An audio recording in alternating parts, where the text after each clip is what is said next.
And Schmeeth and Schmolnick, I cannot agree with you more.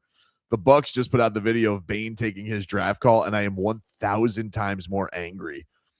Brittany, I cannot agree with Schmeeth. I watched that, and I'm just like, I can't handle this. I know it's brutal. It kept me up last night.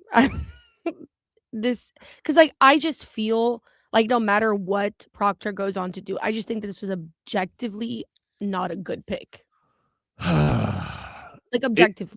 No, I'm just look. I don't know, but I just have it in my heart. There's no way Ruben Bain is not going to be a great player, and I don't know about Kaden Proctor. It's like you don't know, and I find it insane to me that not only did you pass up on Ruben Bain, but you pass up on Caleb Downs as well, who was never supposed to fall to you. Right. And it's like, oh, we got 2 5th-round picks. Like, cool. And Sully said last night, he was asked flat out, would you have taken Downs or would you have taken Proctor? And he swears he would have taken Proctor at 11, which I guess I gotta believe him. But yeah, like, dude, Schmeethan, they put out this video. The Dolphins put out a video. Ooh, we get 2 more players. Cool. But like, this guy's crying his eyes out. He's gonna give everything that he's got. It would have been an incredible story. Miami Central, Miami Hurricanes, Miami Dolphins. And I'm not been mature about it. I'm not handling it well. And I can't. I'm not doing well. And I'm trying to do well. But yeah, that video that the Bucs put out of him crying his eyes out. And like, Proctor's like, there's just been nothing Goosey's worthy from him. It's like, his nickname is Crispy because he loves Krispy Kreme. I'm like, you admitted that? That's a thing? I just laughable. It really is laughable. Again, I'm not mad at anybody. But I just know, and I tell you all the time how these guys think.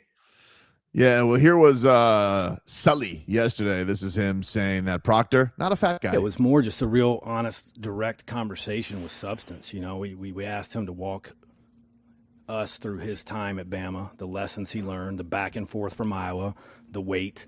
And he didn't hide from any of it, and he talked about his growth and the things that he learned through that journey. And then obviously we have our resources at Bama who have been with him recently, over the last couple years. And we have really good relationships there, and things like competitive, prideful, never wants to be embarrassed, leads the conditioning runs. What I can tell you about him is, I don't need to name the coach by name, but there was a coach there at one point who was militant about weights. I wonder who that was. He didn't worry about Proctor's weight. That wasn't an issue for him because McAfee, he could handle it. The guy's got 270 pounds of lean body mass. He's just a naturally large human being, but he's not a fat guy, And if you put your eyes on him when he gets around here, you'll see that pretty quickly. So I say all to say, look, none of us have a crystal ball. You don't know what the future is going to bring, but we feel really good about what we invested in tonight as a human being, as a professional, and as a football player. So I imagine the way that they're going to go, Leroy, is you would think left guard. Like, do you think it's got to be him? Because he said he could play all 4 positions, but he played left tackle in college. You would say that, put him next to Patrick Paul, and then that's what I wanted him to do with Patrick Paul, but everybody kept getting hurt. Yeah, I wanted Patrick Paul to be next to Teron. So and what happens is when you play next to a guy, right? And you understand the role that you have and how you guys work hand in hand. If you do end up getting kicked out, then you know what to expect from the guy inside. And that kind of builds some cohesiveness. When it becomes a problem is when you start moving them on other sides of the ball. Yeah, because I don't know what the move is here. Like, I don't know if you keep Savai Naya where he was all of last year. Wasn't he a natural right side of the line? He was a right. Yeah, he mostly was a right side guy in college. So what if they move him back to the right? So now you got Austin Jackson, you got Savai Naya, you got Proctor, and then you got Patrick Paul. Look, if if it's pedigree of pick, it should be good. I mean, you have 2 As second. long as you don't take a quarterback from Bama, you're good. Yeah, well, left tackles haven't gone great at Alabama either, but the idea is he's going to go. I mean, I guess inside he'll start off as a guard, and hopefully that'll slow roll him a little bit. Like that's a monstrous left side of the line. Oh my god! And I will say this is that when they showed some video of him, he was pulling and moving. No, he can move. So when you think about that, and he's young, so he's 20. Usually, your left guard. And I've played with like really fast, like my left guard in Minnesota played tight end in college. So think of that kind of athlete.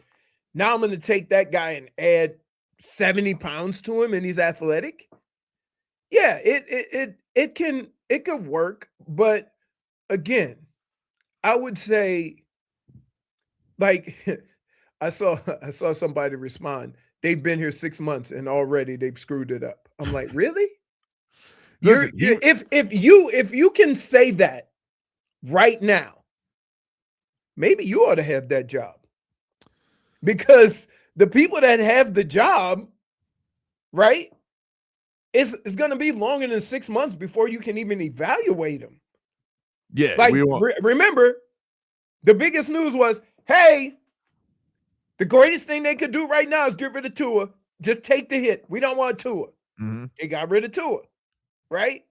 And we just keep moving. We just keep moving. Like, can we just allow people to play football before we evaluate the moves that they've made concerning football?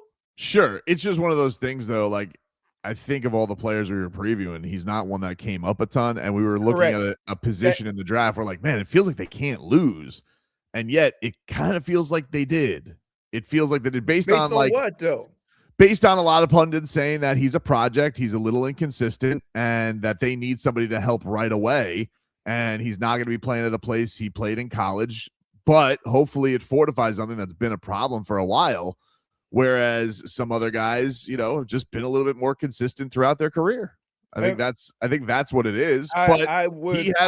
He is convicted. I listened to him last night. This guy, you swear to God, like this guy is going to be Jonathan Ogden the way that he's talking about him.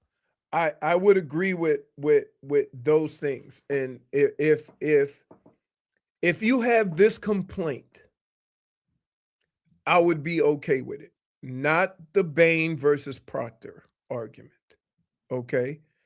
But if you were to say, they drafted a guy in the teens that you admit that most people admit going to need work.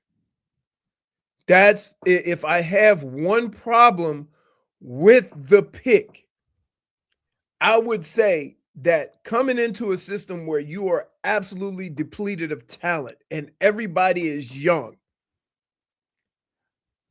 I would have been okay if they went with somebody who was more football ready. Well, right? Yes. That being said, he's 20. And this is the thing. And we talked about this a little bit with Kenneth Grant this week. He's in a better spot than Kenneth Grant is last year because nobody's job's on the line this season. You know, like this is not, I need you to sink or swim. Like if the Dolphins have a 6-win season, which is kind of what their talent bears out to be right now, to be honest with you, that's okay. Like they're building here. Like that's what this is what it is. This is when you take a huge hit on Tua and Tyreek and Chubb and all these guys. This is what it's going to be. It is going to be building with young guys and throughout. But that's a lot of, even if we do stretch it, GM, that's a lot of investment of high picks on that line with an all-pro at center. Good God, it better be awesome. I don't want to hear about it for the next 5 years. This offensive line thing for the next 5 years better be figured out because that's a lot of high capital. Not just from this regime, but you have a guy in Paul that they've all talked about as a building block. Savai and I, who knows, but hopefully we'll be more comfortable. I just want this to be the end of the misery because it has been such a journey and they have invested a lot of high picks in this offensive line and they just can't get it solved. So for the love of football gods. Well, this is the highest. Is this the highest offensive lineman since Jake Long? I don't know. Because Savai was a second rounder. Pouncey Pouncey was right there. That's years ago. But right. These are, but dude, you see what I'm saying? So, but even second round picks are that's a high investment. The guys they traded up for, guys they redshirted, first round pick who's been signed to a second contract, and then a guy who's going to get a new contract who was an all pro center. This better be from the foundation. I don't want this to be an issue the rest of the build. So I will appreciate his conviction. The conviction better be right, because I'm tired of this being Can I ask you a question? But saying this is the only problem I have with that. Saying that your team is probably going to be 6 wins this year. Okay.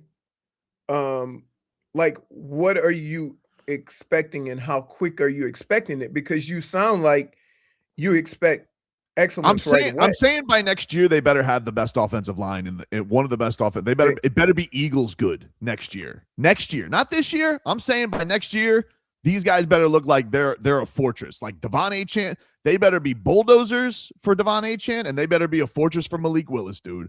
By next year, like when these guys are in, like, is that what's an unfair? I don't. What's a fair expectation? I don't know, because sometimes your failures on a football field aren't necessarily the group that we're talking about. And so I don't like, until they start playing games, when you start evaluating the talent on the team and the positions, just to say this group better be this, I don't know if it's that easy. Right. And it's not to say, here's what I would say. If you take this kid where you took him, he better be a consistent contributor at some point soon. Yes. Otherwise, you could have taken someone else who would have had more of an impact earlier. We're saying the same in thing. His career. You're less dramatic than I am, but we're saying the same thing. We agree with each other. We're on the same page. We don't, but that's okay. How are we not? Because you're taking it as this whole group, and is it possible that Proctor could come along great and the offensive line is average?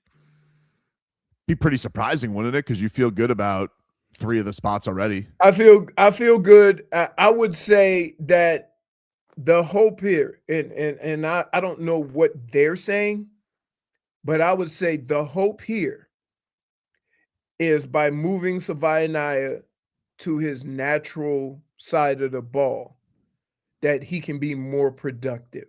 Yeah, or he's got to beat out Salyer. Like, if that's like, right. Make him well, listen, the competition aspect of it is always in play. We're making assumptions here, and I would say that we're assuming that this is what the starting 5 is going to be up front. But I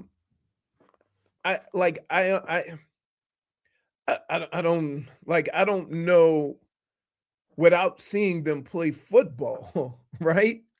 Yeah, to but make if you the assumption of where they should be in a period of time.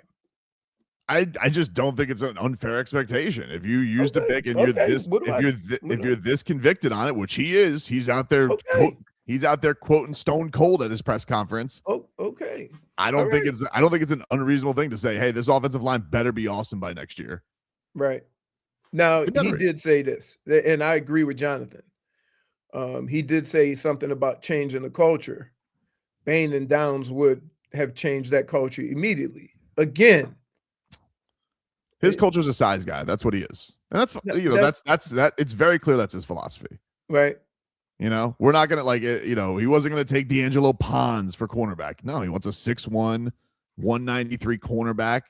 Even if he played at San Diego State, he's like, no, you can see the size, the way he's able to cover any kind of receiver. That's what he's into. He likes those prototypes. Like you said, he doesn't want exceptions physically. But that in itself is hard for a first year GM. Right. It just is like that. And if any of us were in that position, you would go with a more what you would consider a more safe pick and not exceptions. That's just human nature. So I get it. I'm not mad at people for not want. I think Bain is going to be a amazing player. But I think where he's going, they have some guys up front, and he'll be able to be flexible for them. If he got with the Dolphins, I don't know this early in this regime's career if they are ready for a player to move around and do a lot of different things.